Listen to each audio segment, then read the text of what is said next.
We are back with Season 2, Episode 3 of House of the Dragon, and I'd be lying if I said this wasn't a weird one. Although this episode most definitely had a lot to love, there were some stark divergences from the book that, in my opinion, weren't for the better. But without further ado, let's jump into the episode. It begins with an argument between small groups from houses Bracken and Blackwood. These houses, both from the Riverlands, have had a long-lasting feud with each other, a feud that, as the episode indicates, goes so far back in history that neither side can remember the origin. In a disturbing transition, we see a small argument escalate into a bloody battle. Though this can be looked at as a microcosm for the brewing war, it also showcases how these two houses use the Green versus Black's conflict as an excuse to escalate their everlasting hatred for each other into tangible violence. Back in King's Landing, we see that Aegon was quick to replace the holes in his Kingsguard left by Eric and Auric with 2 men from his gaggle of fratboy friends, much to the displeasure of Criston Cole, who now serves as both their Kingsguard Lord Commander and Hand of the King simultaneously. We are then shown another meeting of Aegon's small council, one with a myriad of developments. We learn that Grover Tully, leader of House Tully and in turn Lord of the Riverlands, is too old and sick to communicate with directly.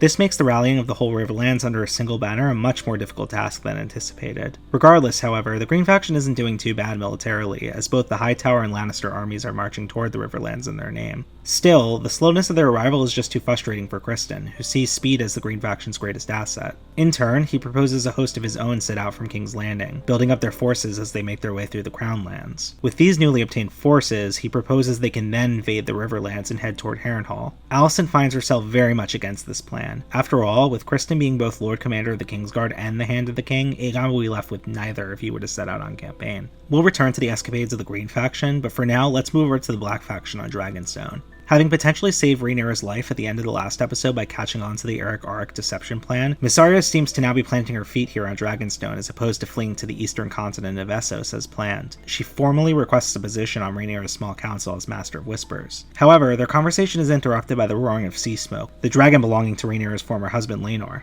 Rhaenyra and Mysaria discuss the dragon's clear restlessness. Could this mean that the dragon is seeking a new rider? In turn, does that mean that Laenor has died, or that he's simply too far away for the bond between rider and dragon to continue? We'll just have to wait and see. Parallel to Mysaria's request, we later see Larys receiving an official appointment as Aegon's Master of Whispers after successfully persuading Aegon to remain in King's Landing, rather than fly off to join Criston Cole's campaign. I had actually thought Larys already held this position, but I guess this just seals its formality. After meeting with Mysaria, Rhaenyra meets with Rhaena, and boy does she hammer down pressure on her. Much to Rhaena's dismay, Rhaenyra orders her to accompany her 3 youngest sons and a few small dragons to the Vale, the seat of House Arryn. If you recall, the Arryns swore their allegiance and forces to Rhaenyra's cause in exchange for dragon-based protection. It seems that Rhaenyra is skirting her end of the bargain a bit by sending not yet fully grown dragons rather than sparing a large fighting dragon, but it definitely makes the most sense militarily. However, the dual purpose of this mission is to ensure the safety of Rhaenyra's 3 youngest children. Joffrey, the eldest of those 3, is to stay in the Vale and be warded by House Arryn. However, from there, Rhaena is ordered to accompany Rhaenyra's 2 youngest children, Viserys and Aegon the Younger, both of whom are still practically babies, across the narrow sea to the eastern continent of Essos, where they can be safe for the duration of the war. To hammer in the pressure on Rhaena even further, Rhaenyra asks her to be the mother to them that she couldn't, and raise them alone in an entirely different country.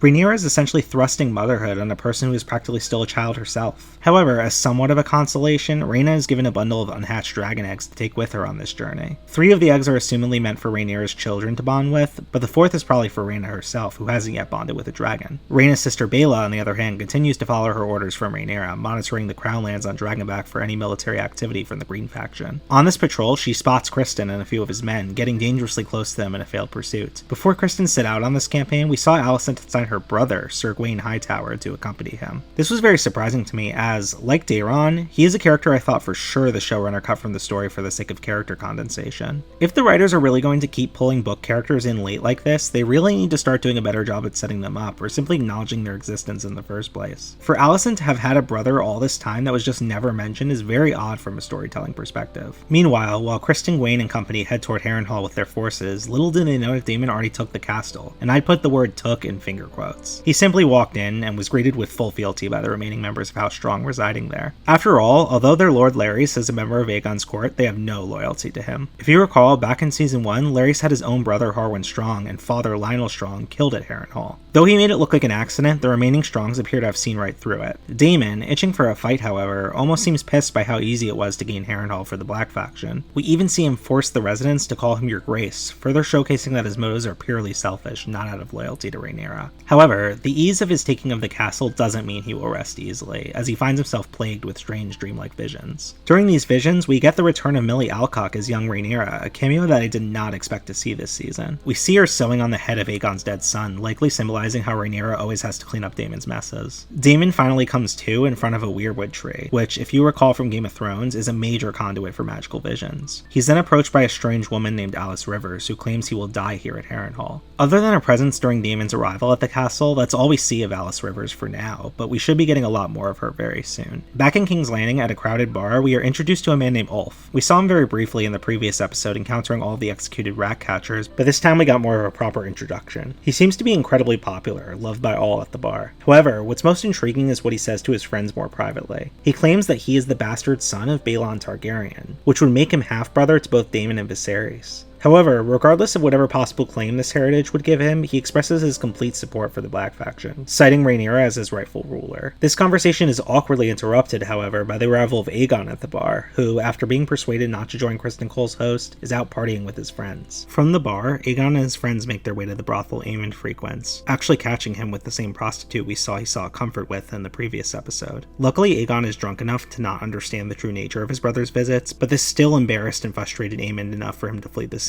In the background of this sequence, however, I noticed a man who looked an awful lot like Larys. Could this just be someone who has a similar silhouette, or is he truly lurking in the shadows, monitoring all? Anyway, with all this out of the way, let's jump into the core of this episode, its ending. Throughout the episode, we see Rhaenyra's own council giving her quite a bit of trouble. Though Rhaenyra is still trying to do everything in her power to prevent all-out war, the men of her council want nothing more. They even go as far as to try to persuade her to flee Dragonstone for her quote-unquote safety while they conduct her campaign on her behalf. Not succumbing to their misogyny, Rhaenyra calls this proposition out for exactly what it is: treason. Rather than let their belligerent advice win, Rhaenyra finds herself persuaded by Rhaenys, who encourages her throughout the episode to contact Alicent to see if there's any last hope of preventing full-scale war. Rather than simply write back to Alicent via a letter, however, Rhaenyra decides to take it upon herself to make a much more drastic decision, one that makes very little sense and starkly diverges from the narrative of the book. With the aid of Mysaria's intelligence, Rhaenyra travels to King's Landing herself with just one accompanying soldier, disguises herself as a nun, and sneaks into the Holy Sept to ambush Alicent into an in-person conversation. This mission most definitely did not happen in the book, and makes little logical sense in the show. After all, Rhaenyra just spent the past 3 episodes making decisions to ensure the safety of her family, allies, and her cause as a whole.